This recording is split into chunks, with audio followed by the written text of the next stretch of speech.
Magandang gabi po sa ating lahat.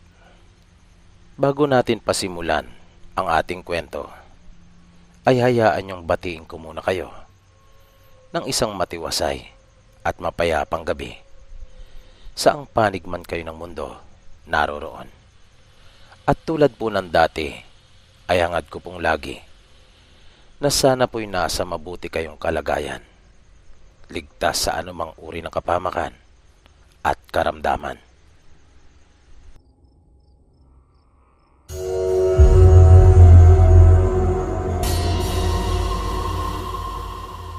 May 7 taon na rin siguro mula nang maranasan ko ang nakakatakot na pangyayari sa buhay kong ito. Ako nga po pala si Jake at nais kong ibahagi sa inyo itong personal kong karanasan na sana kahit papaano ay mayroon po kayong matutunan. Minsan ko lang nataliso dito pong channel ni Sir Pipi at nag-message ako sa kanya na kung maaari ko bang ibahagi itong karanasan ko at kung papaano ko ito may share. Nang magkausap kami at malaman ko, ay hindi na ako nagdalawang isip pa na isulat at ipadala sa kanya. Nagkaroon kasi ako ng interes na i-share ito dahil naisip ko na kahit papaano, kahit man lang sa ganitong paraan ay baka may maibahagi akong mahalaga at kapaki-pakinabang na kaalaman para sa inyo. Alam kong medyo mahirap paniwalaan itong mga ibabahagi ko at ang iba pa nga marahil sa inyo ay maaaring ipagwalang bahala o di kaya naman ay ipagkipit balikat lamang itong mga sasabihin ko. Pero maniwala kayo sa akin kapag sinabi ko sa inyo na kahit ako man noon ay halos hindi rin maniwala na nangyari ang lahat ng ito sa akin. Hayaan yung simulan ko ng aking kwento. Nagsimula ang lahat isang umaga, araw yun ng Sabado. At tulad ng iba pang mga naunang Sabado sa buhay ko, ay masigla at excited akong bumangon. Dahil ang araw na iyon ay nakalaan talaga para sa aking pag-internet.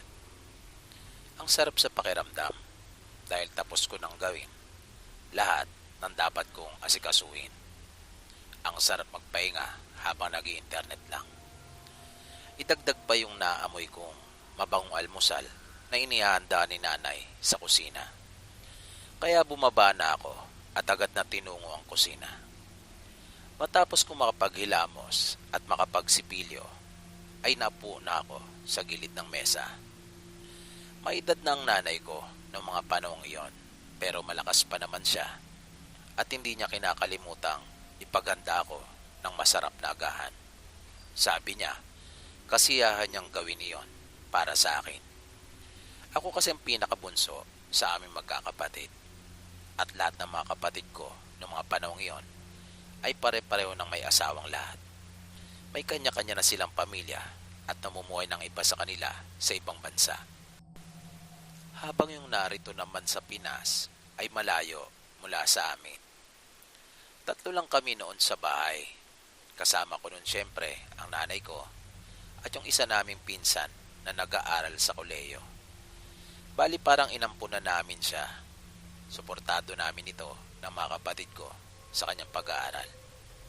May trabaho na rin kasi ako noong mga panahong ito. Sa call center ako nagtatrabaho. Lunes talaga ang day off ko sa trabaho pero ipinalipat ko ng Sabado.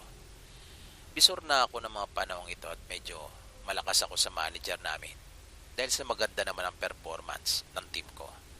At yun na nga, nung araw na yon ay sabay kami nag-almusal ni nanay. Si Maika naman na pinsang ko ay maagang umaalis kapag Sabado. Kaya hindi na namin siya nakakasabay sa agahan. Matapos namin kumain ni nanay, ay dumiretso na ako sa kwarto at sabik na binuksan ang aking PC. Naglaro na muna ako ng paborito kong online game. Ang kalahati kasi ng araw ko kapag Sabado ay doon nakalaan sa paglalaro. Habang yung natitirang kalahati naman hanggang gabi ay sa social media. Mahilig ako magbasa ng mga article, mag-YouTube at syempre mag-Facebook noong mga panahong ito. Sa tanghali ay dinadala na lang ako ni nanay ng pagkain dahil hindi na talaga ako bumababa kapag nasimulan ko na at nakaharap na ako sa PC ko.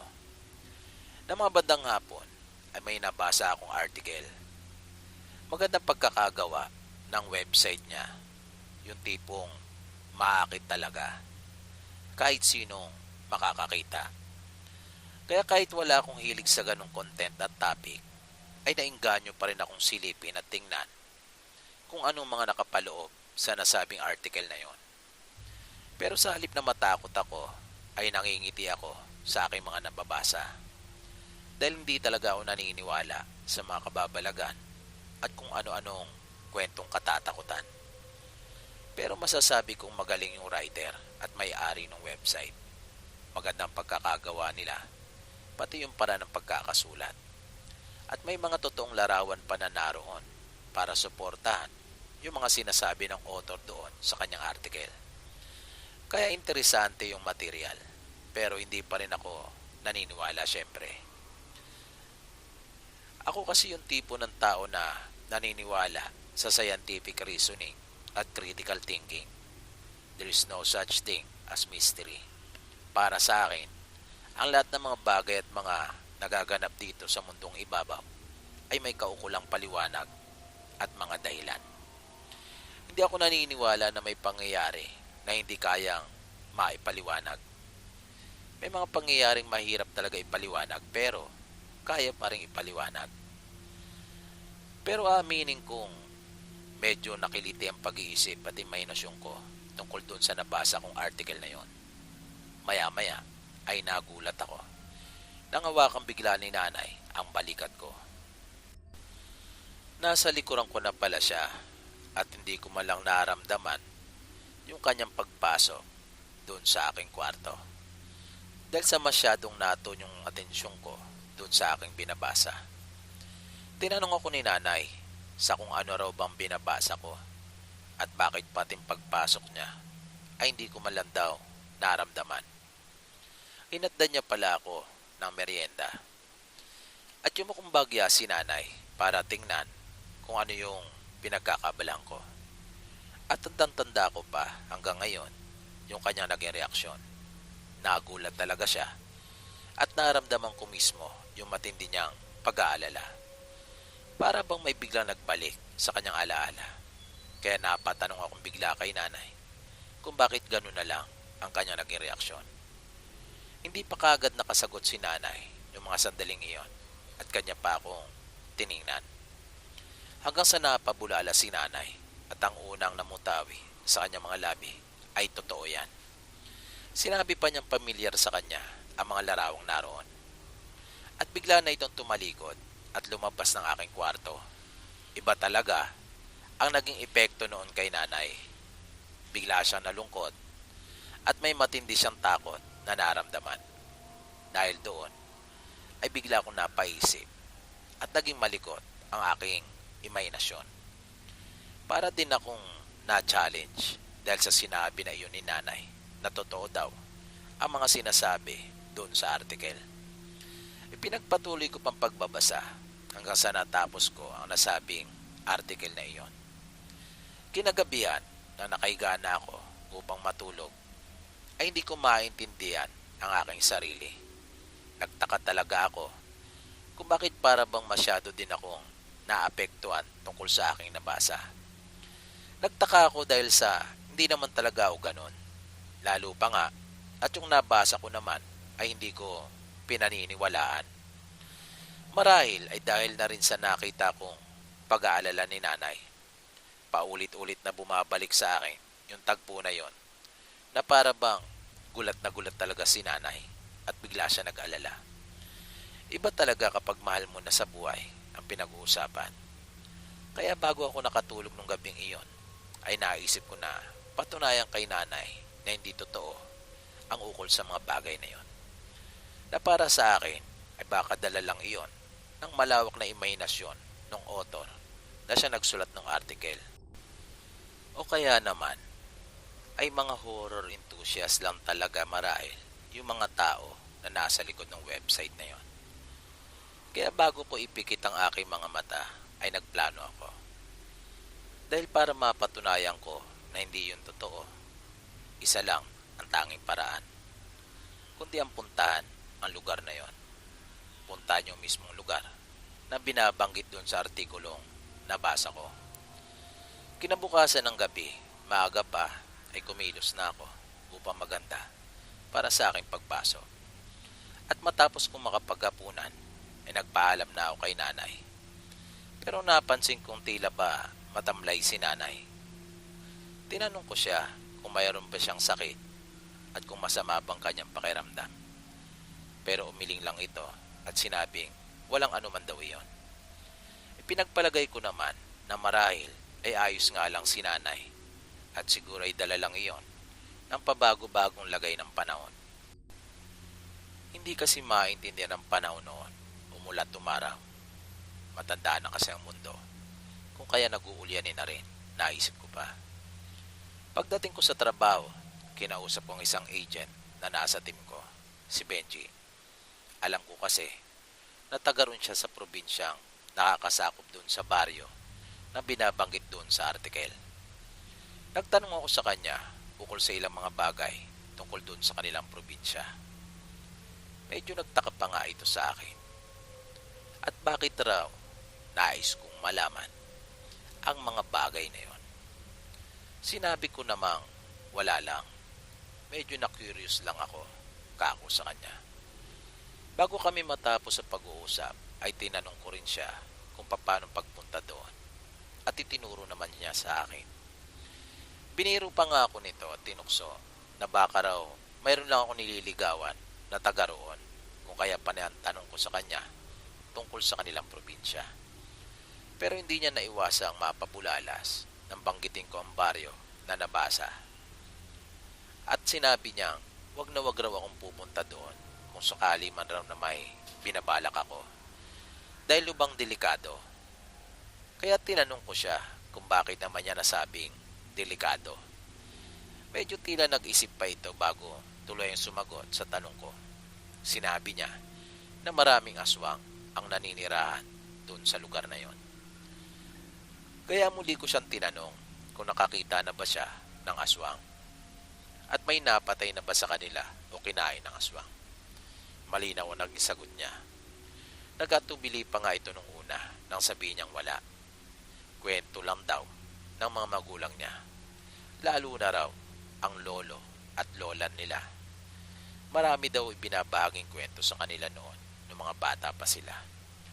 Mga karanasan nila doon sa probinsya. Dahil doon kung kaya sinabi ko sa kanya na kwento lang at hindi naman nila napatunayan.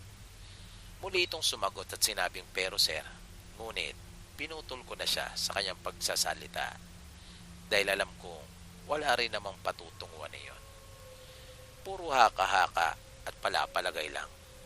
Pag ikinuwento ng matatanda, pinaniniwalaan na kaagad. Kaya nagdahilan na lang ako sa kanya at sinabing kailangan na namin pumunta doon sa aming area dahil magsisimula na ang aming trabaho. Nangingiti ako nagpunta sa pwesto ko dahil noon pa lang ay alam ko nang mapapatunayan ko kay nanay na hindi totoo ang ukol sa mga bagay na yon. Kinahapunan, kinausap ko ang manager ko at sinabi kong nais kong mag-leave. Nagdahilan na lang ako na nagpa-check up ako sa doktor at pinayuhan ako magpahinga na muna ng kahit isang linggo. Sinabi ko kay Ma'am Cathy na gagamitin ko na lang yung mga hindi ko nagamit na leave. Sayang naman kako at naiipon na. Pumayag naman ito. Binilinan lang niya ako na mag-assign ng maasahan sa team ko na maaaring tumayong bisor bilang kapalit ko pansamantala habang wala ako. Kung kaya ganun ang aking ginawa. At inassign ko si Benji. Tuwang-tuwa pa nga ito nang sabihin ko sa kanya at panay ang thank you sa akin. Pero biniro ko ito at sinabing wala yung dagdag na sahod kundi dagdag lang na trabaho. Kaya wala siyang dapat na ikatuwa. Pero sinabi niya maganda daw iyon para sa kanyang karir. Kaya sinabi ko nagbibiro lang naman ako At deserve mo naman talaga na mabigyan ng magandang break. Sabi ko naman sa kanya. At naghiwalay na kami. Sa bahay, pagdating ko, pagpasok ko ng pinto, ay humahalimuyak na ang bango ng inihandang almusal ni nanay. At nang makaluto ay kumain na kami. Walang imik si nanay habang kumakain kaya medyo nanibago ako sa kanya. Umanap naman ako ng tiyempo para magpaalam kay nanay. Nagpaalam ako sa kanya at sinabi kong may gagawin kaming team building sa trabaho. Kung kaya ilang araw din kako akong mawawala. Nagsinungaling ako. Matipid lang itong sumagot at bagyang umiti. Pagkatapos kong kumain ay nagpahinga na ako. Pagkagising ko ng hapon ay tinanong ko si nanay kung mayroon ba siyang nais na ipabili sa akin dahil aalis kako ako at mag-grocery. Umiling ito at sinabing wala at ako na raw ang bahala. Pagdating ko sa pamilihan ay nilabas ko yung ginawa kong listahan at namili ng mga kailangan namin sa bahay. Binili ko rin yung mga kakailanganin ko sa gagawin kong pag-alis. Di ko maintindihan kung bakit para bang excited ako nung mga oras na yon sa gagawin ko. Adventurous talaga akong tao pero kakaiba yung saya na nararamdaman ko nung mga oras na yon. Sabi ka kong malaman kung ano yung mga makikita at masasaksiyan ko doon sa lugar. Yung kasi yung unang pagkakataon na makararating ako sa isang malayong lugar, sa isang probinsya, at gagawin ko pa yon na mag-isa. Kaya yun sigurong dahilan kung bakit excited ako at masaya. At natuwa pa nga ako na makakita ng ticketing office doon sa supermarket na binibilang ko. At meron sila nung sa aking patutunguhan. At sa makalawa na ang alis, may schedule na ng biyahe. Kaya agad ko na yung binili. Pagdating ko sa bahay, matapos kong maiayos lahat ng aking pinamili para doon sa bahay namin, ay umakyat na ako sa aking kwarto. At sunod ko namang inayos yung mga dadaling ko. Mabilis na lumipas ang oras at araw na mismo ng aking pag-alis. Maaga pa lang ay nakagayak na ako. Sa biyahe ay nalibang talaga ako at hindi ko napansin o alintana man lang yung layo at pagod. Pero nang dumating na ako dun sa probinsya ay tila ba yata iba ang aking nadatnan kaysa sa ine-expect ko. Medyo na-disappoint ako pero ayos lang, sabi ko. Okay pa rin naman. Sumakay ako ng pampasahero minibus. Naalala ko tuloy yung mga bus na bumabiyahe sa may Bako kapag nagpupunta kami noon ni Mama sa kamag-anak namin. Ganun na ganun kasi ang kanilang mga itsura. Mga luma at kahoy ang pinakasalamin ng kanilang mga bintana. Nung una, mula doon sa terminal ay ayos pa ang daan. Pero habang tumatagal, ay nagiging matagtag na dahil sa rough road na yung aming dinaraanan. At masyado yung malikabok na pumapasok talaga hanggang sa loob ng bus. At napansin ko ang isa sa mga pasahero na panay ang sulyap at lingon sa akin na dahil naman doon kung kaya naiilang talaga ako at ang sama niya kong makatingin. Nang bigla na lang may naramdaman ako kung anong mainit na bagay na dumampi sa aking braso. Pagtingin ko ay suka na pala yon ng bata na katabi ko. Kung kaya napaigtad ako. Panay naman paghingi ng tawad ng nanay ng bata sa akin. Wala naman ako nagawa pa, kundi ang tanggapin ang paghingi ng paumanin nito. Pero nang mapansin kong nakalingon muli sa akin yung lalaki, ay iningat ko ang aking ulo at napatingin din sa kanyang direksyon. Ngunit laking gulat ko na makita kong mga ngipin nitong matutulis nang ibuka niya ang kanyang bibig. Nagulat ako pero hindi ako natakot. Nagulat lang ako dahil sa hindi ko inaasahang gagawin niya yon. Nasabi ko na lang sa aking sarili na may sayad yata yung lalaki at naisip pang ipagmalaki yung kakaiba niyang ngipin na naninilaw sa akin. At napangiti pa ako. At para matigil na ito sa ginagawa niyang pagpapapansin sa akin, ay sinenyasan ko ito. Nag-thumbs up ako sa kanya na para bang sinasabi ko na ayos yung ngipin niya. At nakita kong parang nagulat siya sa naging reaksyon ko at nagtaka ito. Umayos na ito ng kanyang pagkakaupo at tumingin na sa harapan. Pinunasan ko naman yung braso ko at tinulungan yung babae sa pag-aasikaso sa kanyang anak. Nang sumilip ako sa may bintana, napansin ko na halos wala ng bahay yung aming dinaraanan. Puro naglalaki ang puno, yung aking nakikita at mga kabundukan. Bigla ko narinig ang boses ng babaeng katabi ko at kanya akong tinanong. Inulit pa niya ang ginawa niyang pagtatanong sa akin dahil sa hindi ko kagad siya nasagot. Pagkat abalang-abala nga ako sa mga tanawing aking nakikita.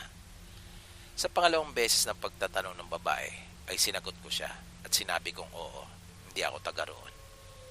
Muli naman ito nagtanong kung saan ang aking tungo. Kaya sinabi ko sa kanya. Pero nang marinig niya yung lugar na aking pupuntahan ay nagulat ito. At baka sa kanya mukha ang matinding takot at pag-aalala. At bagya pa itong umurong sa kanyang kinauupuan at lumayo sa akin. Tinanong niya ako kung anong aking gagawin doon. Sinabi kong wala, naisipan ko lang na puntahan. At nagulat ako sa sunod niyang sinabi. Pero hindi ka talaga taga roon. Hindi ka aswang. Yan ang sunod-sunod na tanong niya sa akin. Aswang, sabi ko naman. Ako, aswang. Natatawa akong nasabi sa kanya. Totoo ba talaga mga aswang? Rhetorical na tanong ko. Mabilis na sumagot ang babae at sinabing oo, totoo mga aswang. Medyo napalakas pa nga ang pagkakasabi nito kung kaya para siyang nanliit sa kanyang kinaupuan. At halos isiksik ang sarili para magtago. At napansin kong napatingin sa amin ang ilang kasakay namin sa bus. At lahat sila ay masama ang pagkakatitig sa amin. Di ko alam pero parang bigla akong kinabahan. Muling nagsalita ang babae at sinabing wag daw akong tumuloy. Wag daw pumunta doon dahil lubang delikado. Maniwala daw sa kanya. Totoo ang mga aswang. At hindi umano marunong magbiro mga ito. Baka hindi na raw ako makabalik pa sa aking pinanggalingan. At wag ko raw daanin sa biro ang lahat. Dahil pag naroon na umano ako, ay sigurado daw siyang hindi ko na magagawa pang kahit ang umiti man lamang. Makaraan pang mahigit 1 oras na pag-andar ng bus, sumigaw na yung konduktor at binanggit ang pangalan ng lugar. Kaya tumayo na ako. At nagulat ako nang maramdaman ko ang biglang paghawak sa kamay ko ng babae. Huwag ka nang tumuloy, sabi niya sa akin. Nginitian ko siya at sinabing ayos lang ako at wala siyang dapat na alalahanin. Pagbaba ko ng bus ay dumiretso na kaagad ako sa parada ng tricycle at sumakay sa nakapila. Tinanong naman agad ako ng driver kung saan ako bababa. Nang sabihin ko sa kanya yung mismong lugar na pupuntahan ko, ay iba rin ang naging reaksyon nito at tinanong pa niya akong muli upang siguraduhin kung tama nga ba ang kanyang unang narinig. Nang ulitin ko ang sinabi ko ay humingi ito ng paumanhin at sinabing lumipat na lamang ako ng ibang masasakyan. At maswerte daw ako kung mayroong maghahatid sa akin doon. Dahil wala umanong bumabiyahe sa buok na yon. Nangiti ako at nasabi ko sa aking sarili na wala din palang pinagkaiba ang Maynila at yung probinsya na naapuntahan ko pagdating sa diskarte. Naisip ko kasing gusto lang nito ng dagdag na bayad sa pasahe. Dahil napansin siguro na hindi ako taga roon, naisip ko pa. Kaya sinabi ko na, sige na boss, ihatid mo na ako. Handa akong magdagdag ng bayad. Bigla nagtaas ng boses yung lalaki at sinabing hindi naman yung tungkol sa pera yung kanyang inaalala.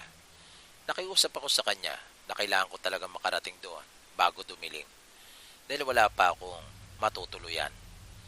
Seryoso ako nitong tiningnan at sinabi niya sa akin na wag na lang magtuloy.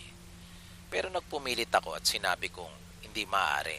Malayo pang pinanggalingan ko kako sa kanya. At pumayag din ito nung uli. Nakulitan siguro sa akin. Pero sinabi niya na hanggang sa bukana lang niya ako ihatid. Kung kaya pumayag na rin ako. At umalis na nga kami. Halos may kalahating oras din kami bumiyahe papunta doon. tahimik lang kaming pareho. Walang imik yung driver kung kaya nailang naman akong magsimula ng pag-uusap. Maya-maya ay bigla itong nagsalita at sinabing hanggang dito na lang. Kaya kumilos na ako at bumaba ng kanyang tricycle. Itinuro niya yung makipot na daan papasok sa aking pupuntahan. Pagkabayad ko ay nagmamadali na rin itong umalis at pinaharurot na ang kanyang sasakyan. Ang buong akala ko naman ay malapit na lang doon yung pupuntahan ko sa binabaan sa akin ng tricycle. Pero pagod na ako sa kalalakad ay wala pa rin akong makita kahit na isang bahay. Kulay kahil na noon ang paligid, napakatahimik at nakapagtataka kung bakit ganun sa lugar na yon. Dahil kahit isang huni man lang ng ibon ay wala. Gayong ang dami namang mga puno at halaman. Naupo na muna ako para magpahinga ng sandali. Pinunasan ko ang aking pawis. Basang-basa na ang suot kong damit. Matapos iyon ay tumayo na akong muli at nagsimula na uling maglakad. Makaraan ng may 15 minutos pang paglalakad, sa wakas ay may nakita na rin akong bahay.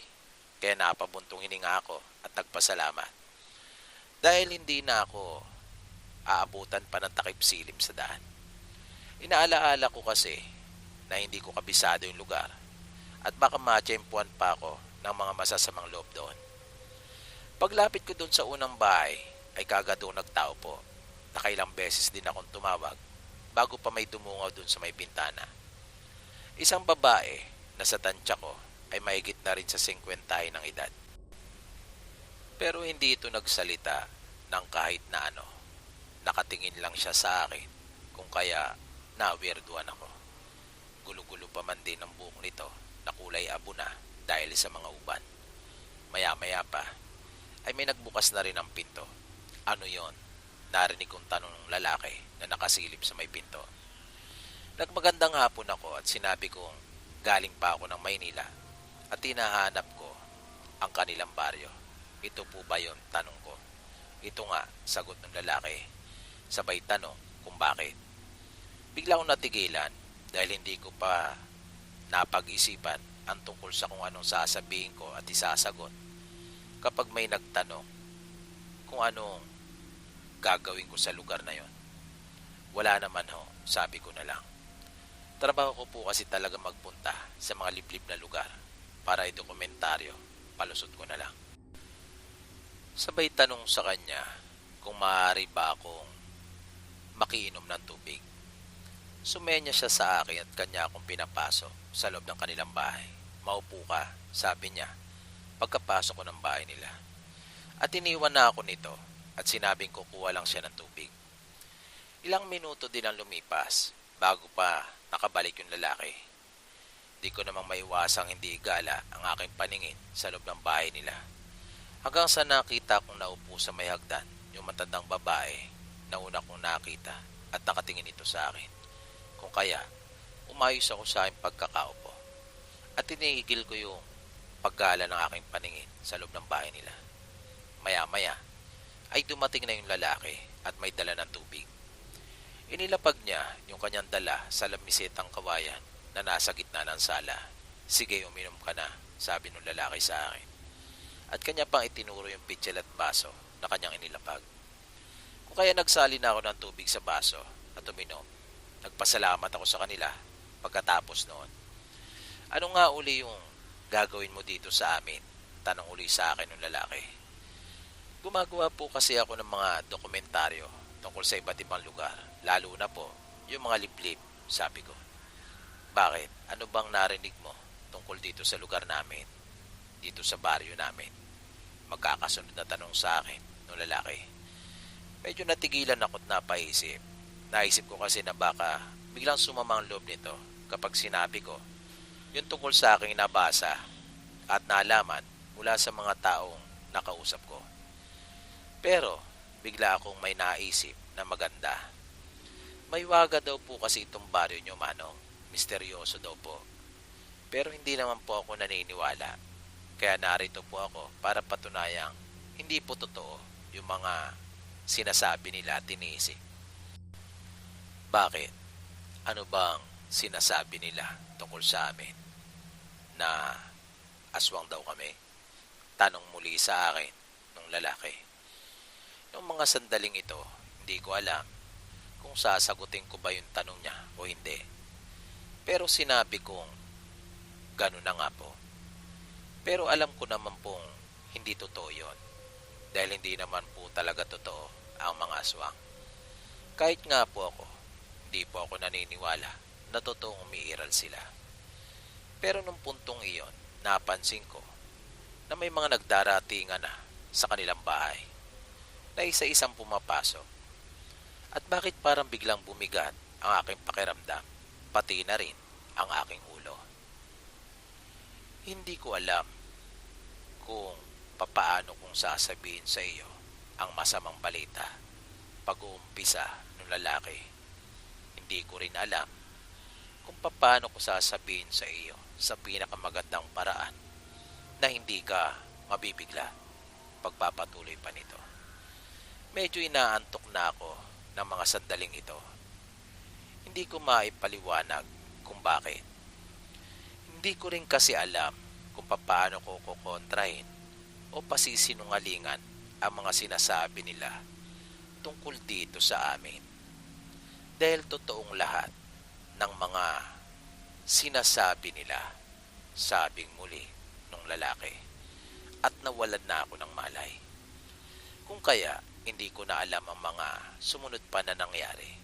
Basta nang magising ako, ay nakatali ng aking mga kamay at nasa silong ako ng bahay na nababakuran paikot. Maya-maya ay biglang may pumasok at sinabing, gising ka na pala. Medyo hindi pa nga maganda yung parang pagkakasabi niya. Nahalatang hindi siya sanay managalog. At hinila na ako nito palabas. Madilim na noong mga sandaling iyon.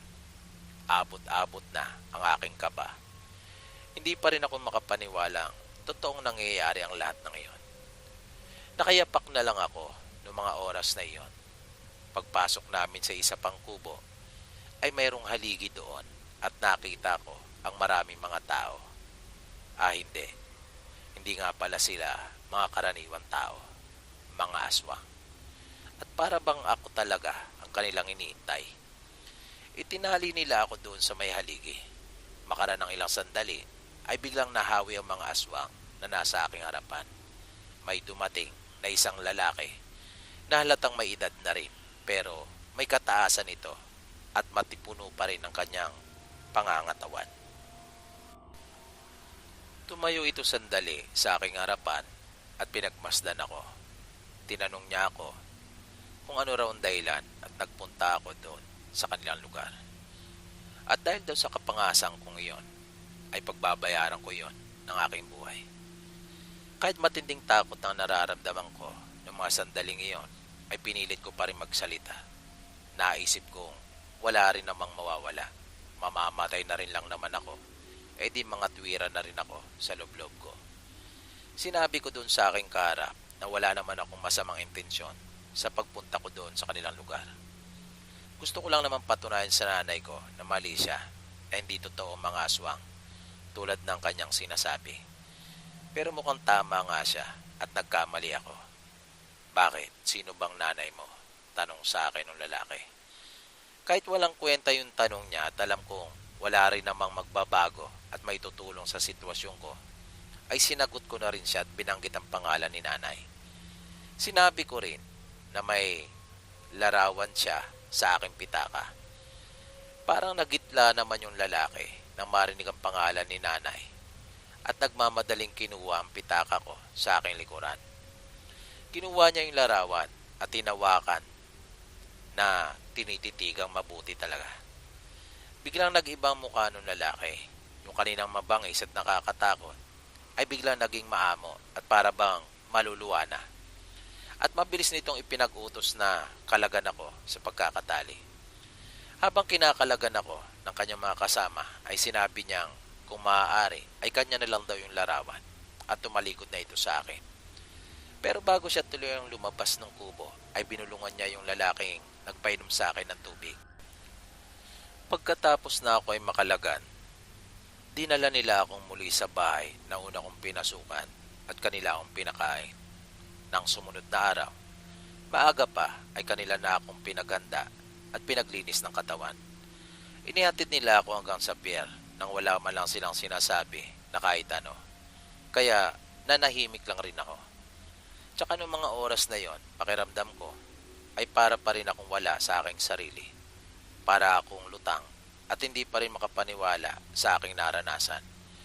Pagdating ko sa amin, niyakap ko na maigpit ang nanay ko at nagtaka ito kung bakit. Hindi ako umimik at sinabi ko lang na na-miss ko siya. Pero hindi ko ipinagtapat ang totoo sa kanya.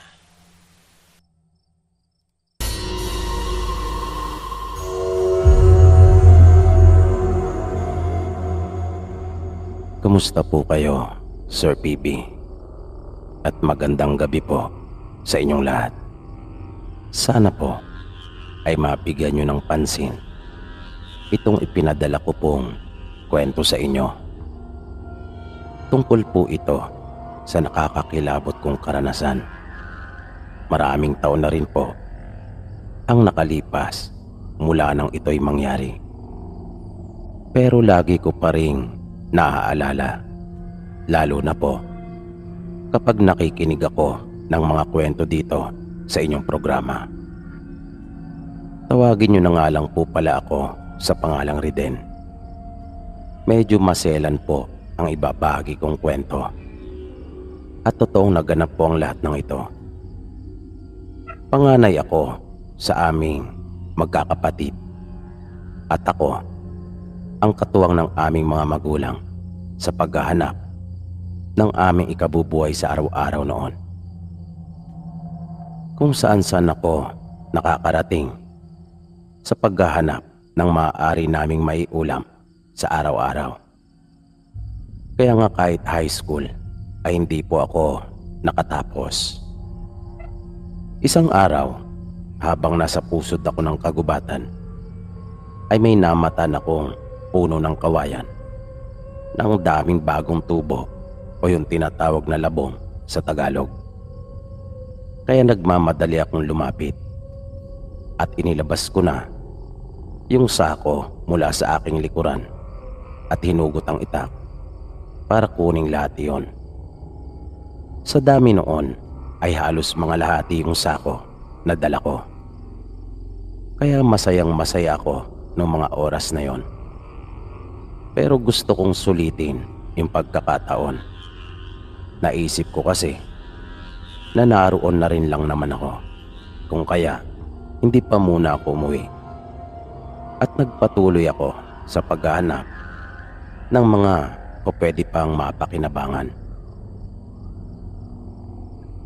Hanggang sa nakakita ako ng isang maliit na lawa. At yung tubig ay nagmumula sa isang mababang talon. Kaya nag-usyoso ako sa pag-asang baka maraming isda at hipon o kahit anumang yamang tubig na maaari iyong maipagkaloob sa akin. At hindi nga ako nagkamali. Sa tingin pa lamang ay talaga namang nabusog na ako sa dami ng iba't ibang uri ng isda na masayang lumalangoy doon. At ang dami ring mga talangka na nagsisiahunan mula sa tubig. Inilabas ko kaagad yung tinagpian kong lumang kulambo namin at mabilis na akong lumusong sa tubig. Sa unang pagsalo ko pa lang ay maraming isda na kaagad ang aking nahuli. Pero sa sobrang saya ko ay di ko na malayan na mayroon na palang nagmamasid sa akin. At nangyari yung hindi ko inaasahan. Bigla na lang may naramdaman ako na isang matigas na bagay na tumama sa likurang bahagi ng aking ulo. At sa lakas ng pwersa noon ay natagpuan ko na lamang ang aking sarili na nakahiga na sa lupa at umiikot ang buong paligid. At iyon lang ang tangi kong natatandaan. Dahil lang sunod akong magkamalay ay nasa isang maliit na kubo na ako.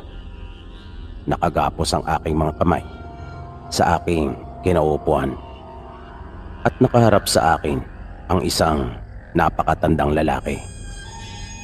May mahaba ito ngunit manipis na puting buhok at wala na halos magmula sa ibabaw ng kanyang noo papunta sa ituktok. Kulubot na ang lahat ng mga balat nito, kung kaya puro guhit ang kanyang muka na nagpapahiwatig kung gaano na ito katagal na mumuhay sa mundo.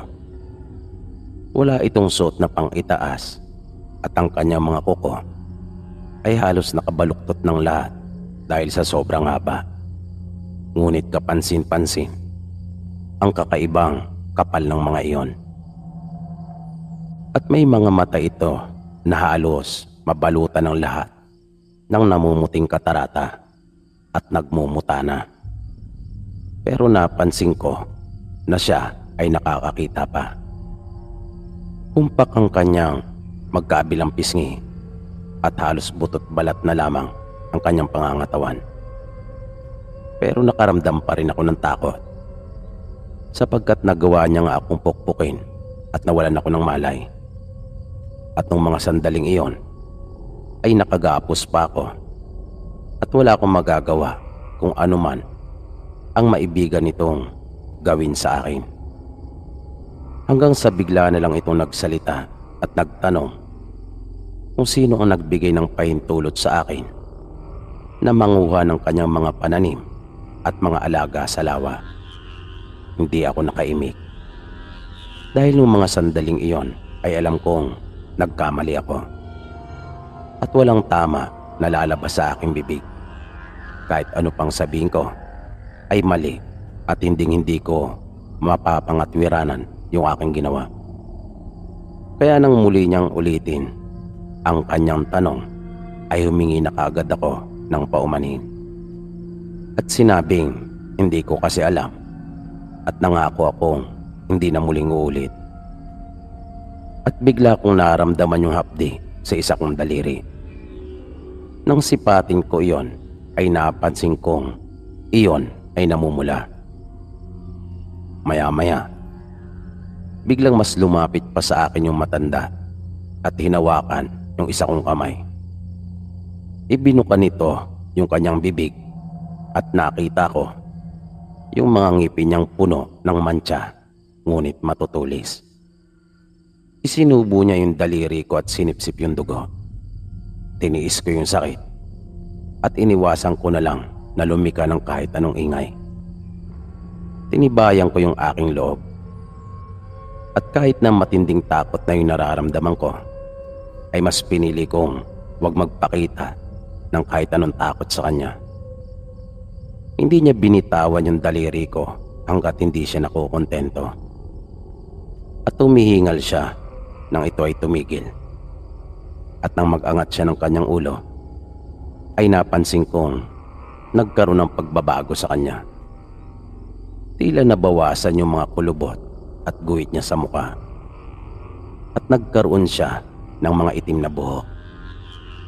Kaya yung takot na nararamdaman ko ay biglang napalitan ng pagkamangha.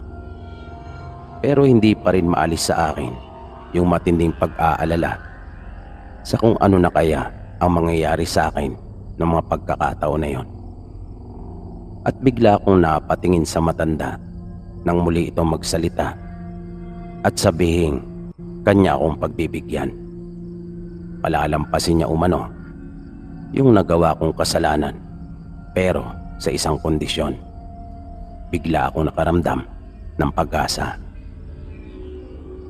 Naisip ko pa ngang kahit ano yung binabanggit niyang kondisyon, na iyon ay kahit mahirap pa ay ayos na sa akin. Maligtas lang ako sa siguradong kapahamakan na nakaabang sa akin. At sinabi nga niya sa akin kung ano yung hinihingi niyang kapalit. Kanya umano kong palalayain at hindi na muling gagambalain pa. Pero dadalhan ko siya palagi ng sariwang karne at dugo. Bigla akong nagdalawang isip dahil wala namang kaming mga alagang hayop. At nang mapansin niyang tila malalim akong nag-iisip, ay kinuha niyang aking atensyon at sinabing gawang ko raw iyon ng paraan. Napilitan akong tumango at pumayag sa gusto niyang mangyari. Dahil iyon na ang pagkakataong hinihintay ko para makalaya at makaalis na sa lugar na yon. Kinalagan niya ako at hinainan ng pagkain. Kanya palang niluto yung mga nahuli ko. Sinabi niya sa akin na kumain na muna nang upang sa ganon ay magkalaman naman ang aking sikmura. Habang kumakain ay kanya akong pinaalalahanan na huwag kong ipapaalam sa kahit na sino ang tungkol sa kanya. Sunod-sunod na tango ang tanging naging tugon ko. Dahil abalang-abala na ako sa ginagawa kong pagkain. At para hindi na rin humaba pa yung aming usapan. Dahil nakakatakot ang itsura nito sa tuwing sumiseryoso ang kanyang mukha. Na ikinukumpas pa nito ang kanyang mga kamay. Kung kaya, hindi maiiwasang mapadako ang aking paningin sa naghahabaan niyang mga kuko. Binilisan ko yung aking pagkain dahil gusto ko na talaga makaalis mula sa pook na yon. Naisip ko ring baka lubhan ang nag-aalala ang mga magulang at kapatid ko dahil sa hindi ko pag-uwi. Nang makatapos na ako, pagtayo ko ay kanyang iniabot ang dala kong sako na naglalaman ng napakaraming labong at iuwi ko raw iyon sa aking pamilya. Ibinigay niya rin sa akin yung natitirang isda matapos niyang lutuin yung iba. Nang lumabas na ako ng maliit niyang tahanan ngayon, pakiramdam ko ay nagkaroon ako ng panibagong buhay. Masayang masaya ang kalooban ko. Lalo na nang malanghap ko ang sariwang hangin at pagtama ng sinag ng araw sa aking mukha. Doon ko naisip na kahit anong hirap pala ng buhay ay mas nanaisip mo pa rin huwag mamatay. Kaya sinabi ko sa aking sarili noon ay hindi ako susuko anumang problema ang dumating sa akin. Dahil ikalawang buhay ko na yon.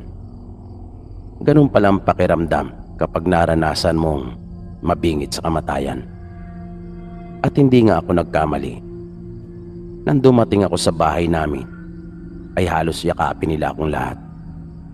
3 araw na pala ang mabilis na lumipas mula nang mawala ako. Kaya bigla akong napaisip na ganun pala ako katagal na wala ng malay. At buti na lang, binigyan pa ako ng pagkakataon ng matanda at hindi niya ako nilapa at nilantakan. Naging totoo naman ako sa binitawan kong pangako sa matanda. Pero hindi naging madali ang lahat para sa akin. Dahil tulad ng sinabi ko, wala naman kaming mga alagang hayop na tinatangkilik. Kaya napilitan ako noong magnakaw. Sa paulit-ulit kong pagbisita sa matanda, ay nakilala ko hindi lamang ang pangalan niya, kundi maging ang kanyang buong pagkatao. Napadpad lang pala siya sa aming probinsya dahil sa masaklap rin na kapalaran. At nagmula talaga siya sa angkan ng mga aswang. Sumama siya sa kanyang nobya na kanyang nakilala papunta sa probinsya namin. Pero nang malaman nito ang ukol sa angkan na pinanggalingan niya, ay hindi ito nagdalawang isip na siya iiwan. Sinikap niyang magbago kung kaya tanging hayop na lamang ang kanyang pinagdidiskitahan. Pinag-aralan niyang magpigil sa kanyang sarili at nagawa naman niyang magtagumpay. Pero hindi na muling bumalik sa kanya ang nag-iisang babaeng minahal niya. Kung kaya namuhay na lamang siya mag-isa at tinanggap na lang ang mapait niyang kapalarang iyon. Mabilis na lumipas ang panahon.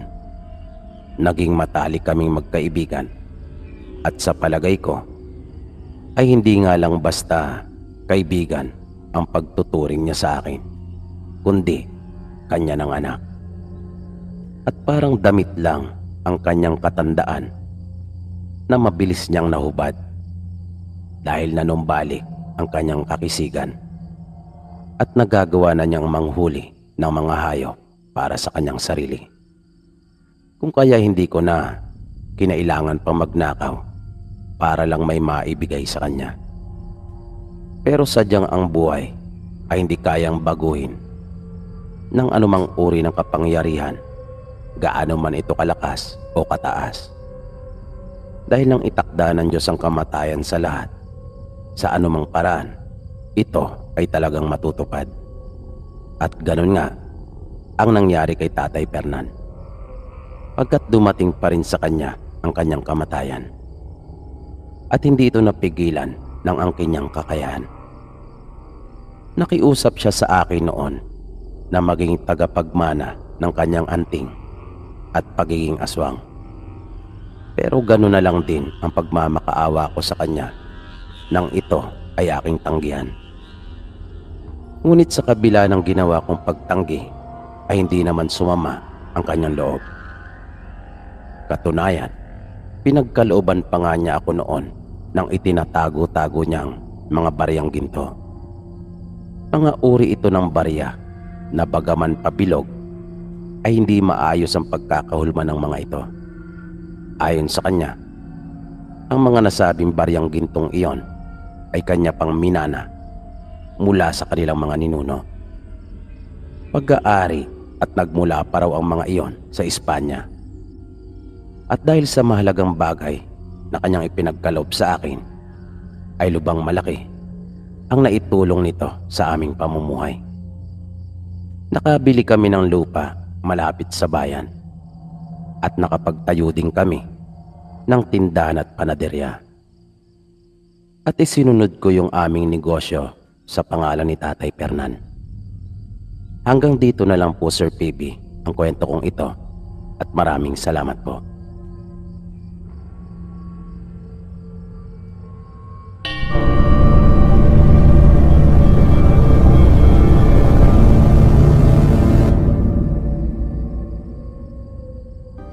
Tawagin niyo na lang po ako sa pangalang Enteng.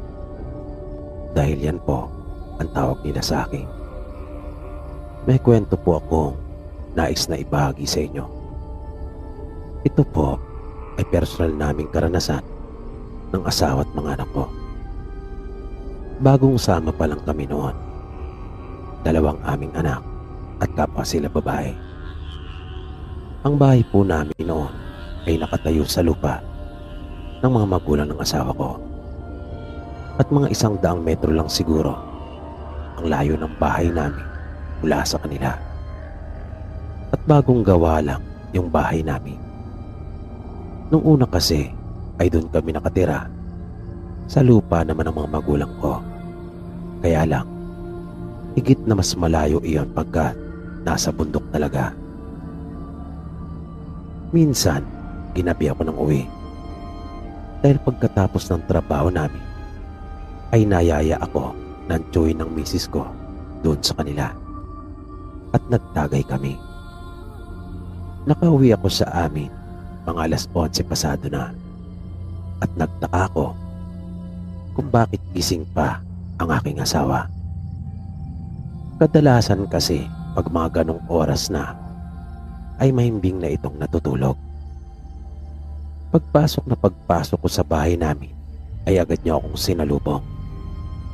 At naramdaman ko kaagad yung matindi niyang takot.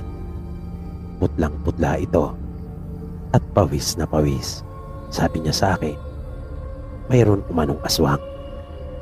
Kaya bigla akong naalarma. Hinugot ko kaagad yung aking itak at tinanong ko siya kung nasaan iyon. Pero sinabi niya sa akin, nakakaalis lang daw nito. Kung kaya, kumalma na rin ako. Nang magsimula siya magkwento, kahit ako ay nangilabot.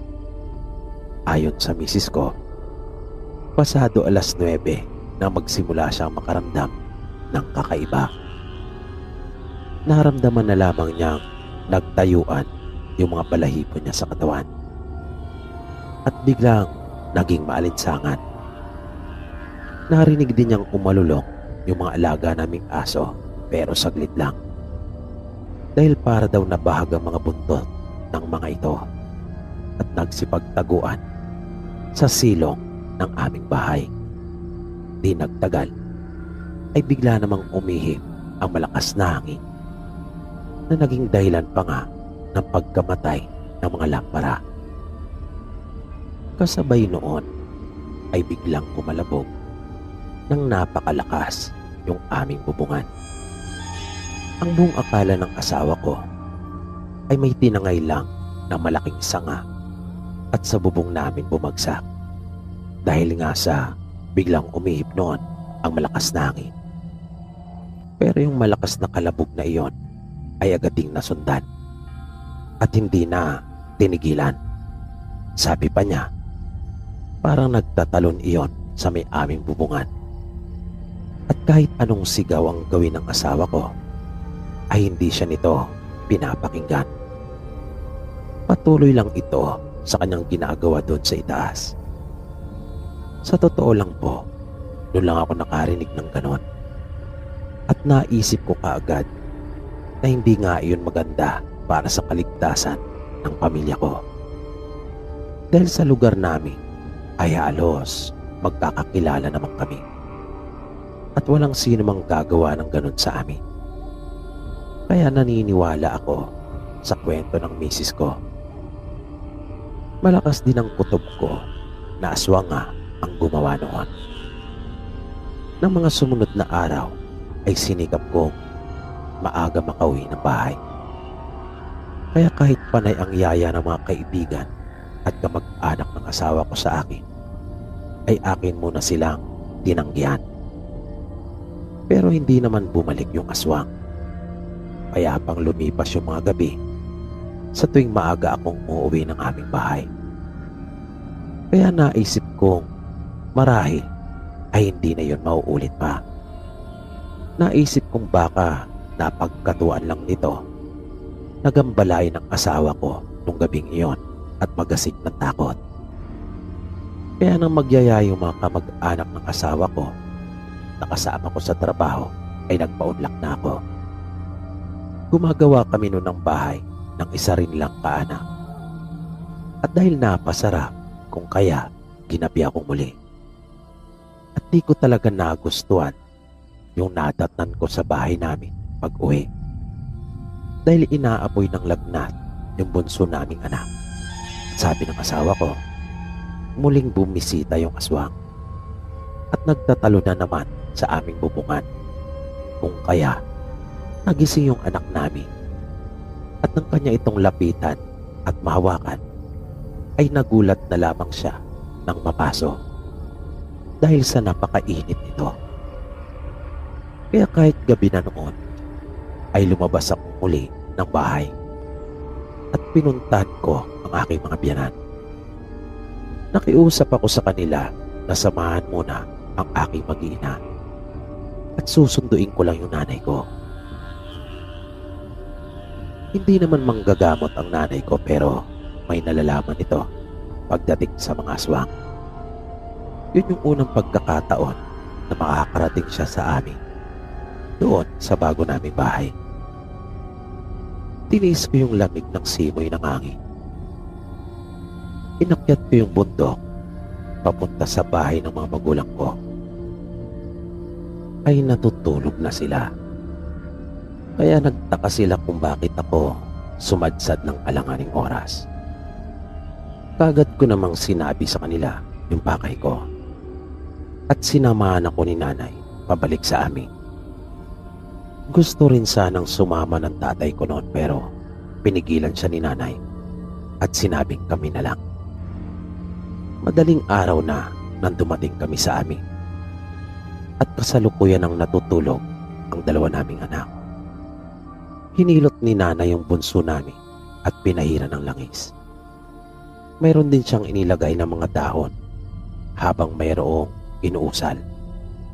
Nang matapos si nanay, ay sunod naman niyang hinarap yung asawa ko at nagpakwento tungkol sa kung ano ang mga nangyari.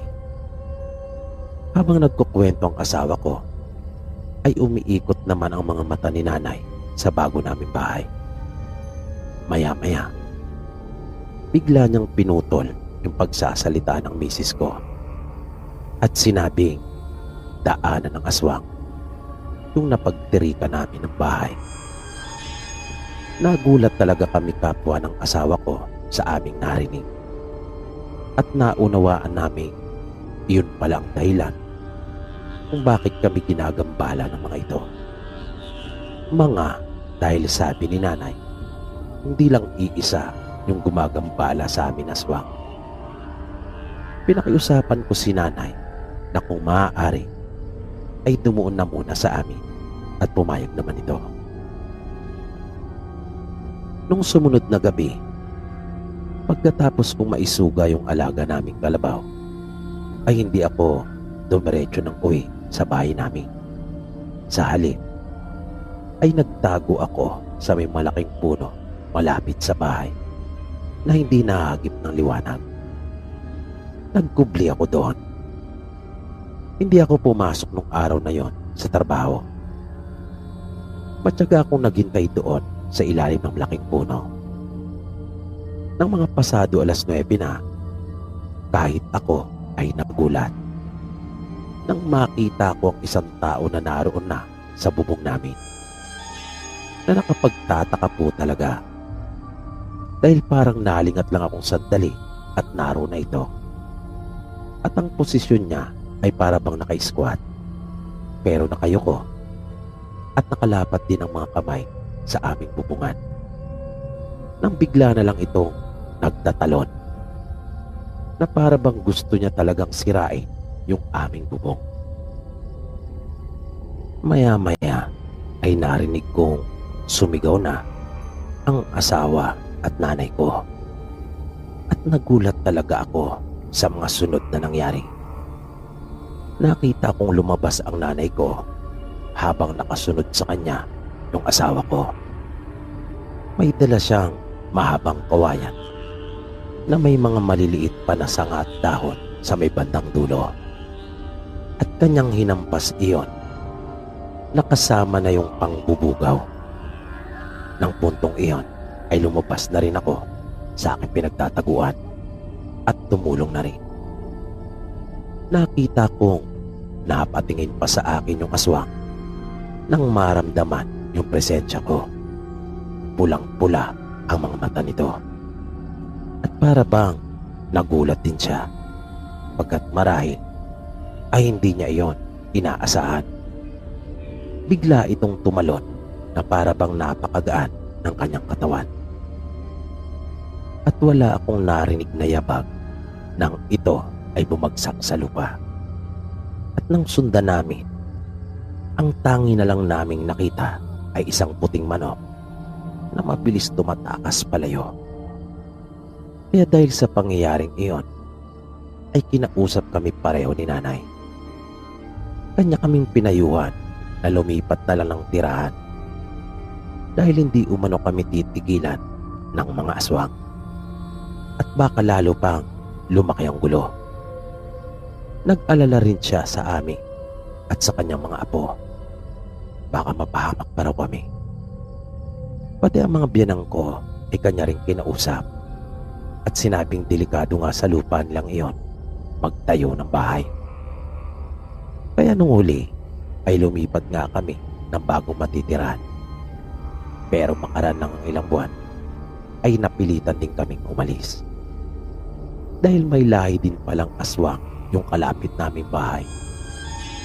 Lagi nung nagkakasakit yung mga anak namin, walang araw na hindi nila pinupuntahan ang mga anak namin sa bahay at binabati. Na nang patingnan ko kay nanay ay sinabi niya inaaswang umano ang kanyang mga apo at yung kalapit namin ang gumagawa noon. Kaya pala tuwing gabi ay may nararamdaman kami umaali-aligi din sa bahay namin.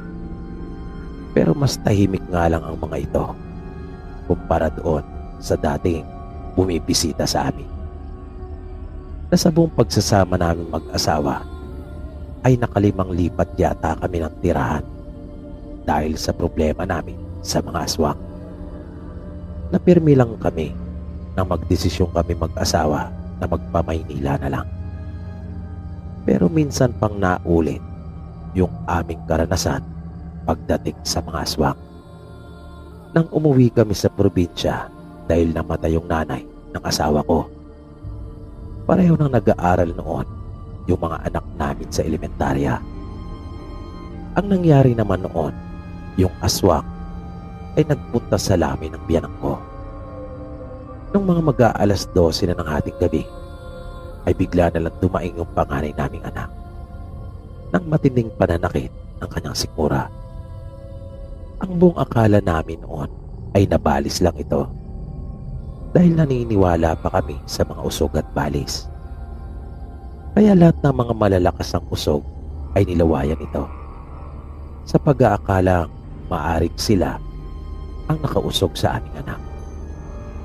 Pero hindi pa rin nawala yung pananakit ng kanyang sikmura at parang ang mas lalo pa itong tumindi.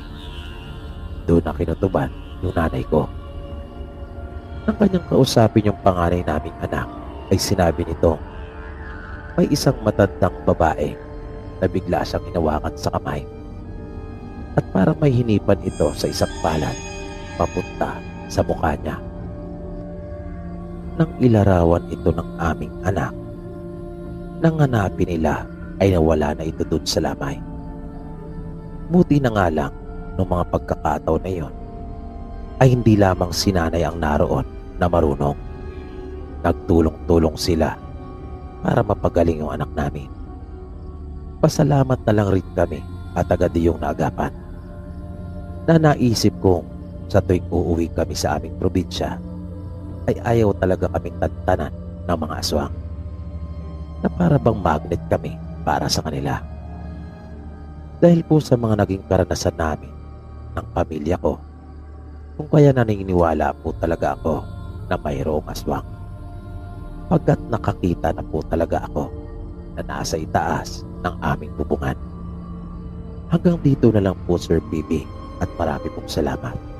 More power po and God bless.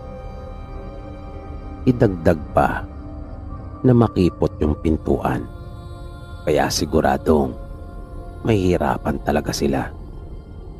Yung barracks naman namin ay hindi rin basta-basta ang magigiba. At mayroon pang baril si Danny na alam niyang gamitin kung paano tatablan ang mga aswang.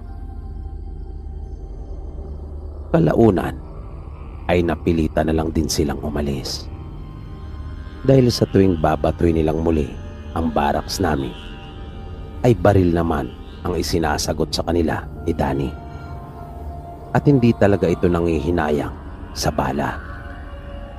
Pagkat kaon-kaon ang bala na ibinigay kay Danny. At malinaw ang instructions na ibinigay sa kanya. Na kapag nalagay sa alanganin ang operation dahil sa panggugulo o kagagawa ng ibang tao o di kaya ay malagay sa alanganin ang buhay ni Numan na gumagawa dun sa site, ay gawin niya ang lahat. Dahil kapag may nadisgrasya sa mga taong gumagawa, mga angahulugan iyon ng delay sa trabaho at hindi kaagad matatapos yung tower. At iyon ang iniiwasan nilang mangyari. Pero para kay Danny, higit sa anumang bagay, ay buhay naming lahat ang mahalaga. At gagawin niya raw talaga ang lahat para walang mangyaring masama sa amin. Na hindi umano siya papayag na kahit isa sa amin ay may mapahamak. Matapos iyon ay hindi naman na kami muling ginambala pa nung mga aswang na yon. Nasa tansya namin ay parang isang nayon yata ng mga aswang ang sumugod sa amin nung gabing iyon. Napalagay namin ay yun din yung mga nag-alok sa amin ng kanilang mga paninda na nang hindi mapagbilan ay mga nagalit. Ang sunod ko namang ibabahagi sa inyo, Sir PB, ay tungkol naman sa sumunod na aming project sa probinsya pa rin iyon. Dahil tulad nga po sa nabanggit ko sa una kong pagsasalaysay, ay sunod-sunod po talaga ang project namin doon. Masasabi ko po kasing matindi din yung dinanas namin doon sa sumunod naming project. Malaking bahay naman po ang ipinagawa sa amin, mansyon. Bali renovation po ang ginawa namin doon at may mga idinagdag rin. Ilang buwan din po kami tumagal doon at sa pamamalagi po namin ay nakaranas po kami ng mga nakakatakot din na pangyayari. Dito po natin pansamantalang tinatapos ang kwentuhan po natin para sa gabing ito. At kung inyo pong nagustuhan ang ganitong uri ng mga content, ay huwag nyo na po sanang ipagdamot pa ang inyong like at mag-subscribe na at pindutin ang bell icon at i-click ang all para lagi kayong updated sa tuwing may bago po tayong i-upload na kwento.